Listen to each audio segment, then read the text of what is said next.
Assalamu alaikum. Welcome to lesson 39.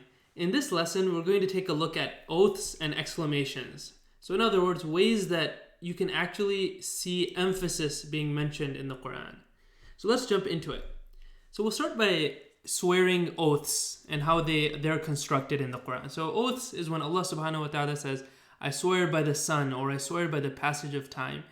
Something that is designed to call our attention to something.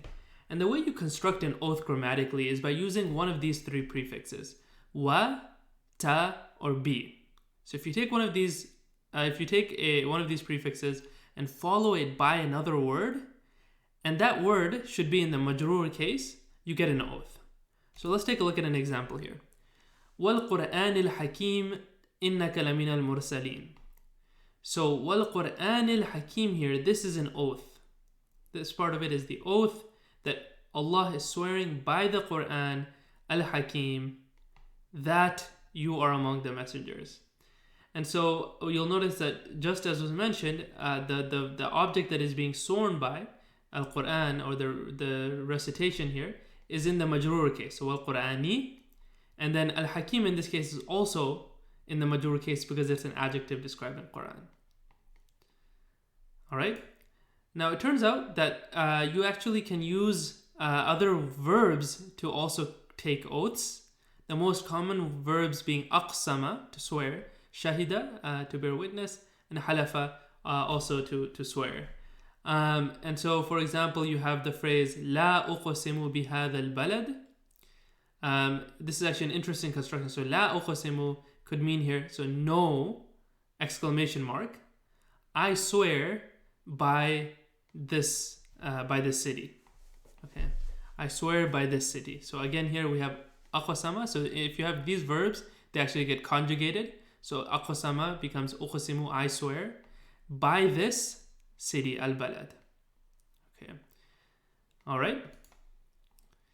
Then there are some other words that can also show exclamation in different ways. And so let's take a quick look at a few different words. So one word is layta, which means, I wish that, or would that. And this is word, interestingly, it has a similar grammatical function it means something very different, but similar grammatical function to the word inna, in that it makes the subject of the sentence mansub. So in the mansub case. And usually the word layta, not always, but usually is preceded by ya. So let's just take an example of this to make it clear. Ya layta qawmi ya'lamun. Ya layta qawmi ya'lamun. Oh, I wish that, or would that my people, my qawm, knew, was aware, was knowledgeable. Okay. So here, ya layta qawmi ya'lamun, would that my people knew. Now we can't actually, the case of the subject here, qawm, is not visible because of this prefix, qawmi. But the otherwise, ya layta qawmi ya'lamun follows the typical structure that you would see. Okay, so another very emphatic word that's a strong negative word is waylun or waylatun, which means woe or curse be on some people. So for example, waylun lil mushrikeen, woe to the polytheists. So wayl is usually followed by li. So waylun lil mushrikeen, woe to the polytheists. Waylun lil kafirina min adhabin shadid. Woe to those who do not woe to those who deny lil kafirin, or do not believe in something, min adhabin shadid, from a severe torment. Now sometimes wayl and wayla do not actually appear in this with the li prefix with the next word. So for example here, lakumul wayl mimma tasifun, this actually appears as a noun. So woe to you, the la actually appears first. Wayl, al-wayl is lakum, to you all, mimma tasifun, for what you describe. Okay, so the speaker is cursing the people that he's addressing because of what they describe. All right, and here what we have finally are it's an important topic called sometimes called energetic verbs in Arabic.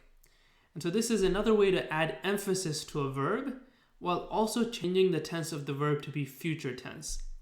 Okay, and the way it works is you take a verb and you put a la prefix at the beginning and you put the kind of the anna prefix at the end. So for example, you might have a verb tusbihu, which means you become, and if you change it to la tusbihunna, it means you will certainly become nadimin, repentant. So you will surely become repentant, is how you could translate this. Similarly, you have here لَتُنَبِّئَنَّهُمْ بِأَمْرِهِمْ هَذَا. Again, you have the la prefix, and then you have the anna suffix. So you will surely tell them about this affair of theirs.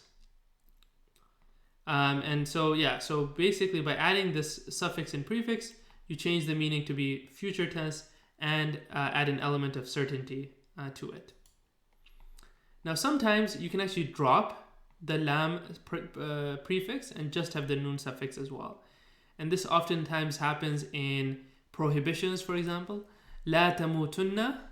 So whatever you do, do not die illa wa antum muslimun, except in a state of submission or except as Muslims. Hal yudhibanna kayduhu ma yaghidh. So this in this case is an interrogative. It's a question. With the hal, we see that with the hal. Yudhibanna. Will this remove, I guess? Yeah, will his trick certainly remove what is enraging him? So again, it has the same meaning, future tense plus emphasis. All right, and that's it for this lesson here. Let's recap with some exercises. وَيْلٌ لِلَّذِينَ كَفَرُوا مِنَ النَّارِ. Woe be on those who disbelieve or who deny of the fire, or because of the fire, or from the fire. يَا لَيْتَنِي لَمْ أُشْرِكْ بِرَبِّي أَحَدًا. يَا لَيْتَنِي. Oh, would that, so ya layta, remember ya layta means I wish I had. So ya laytani, I wish I had. Lam ushrik, not associated partners.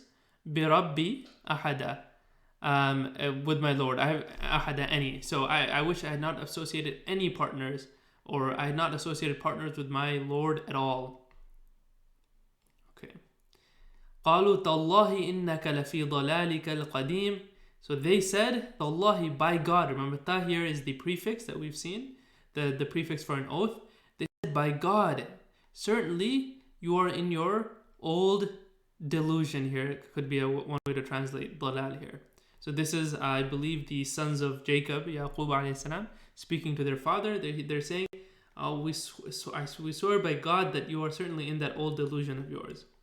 When he sensed that Yusuf alayhi salam was near. لَنُخْرِجَنَّكُمْ مِنْ أَرْضِنَا.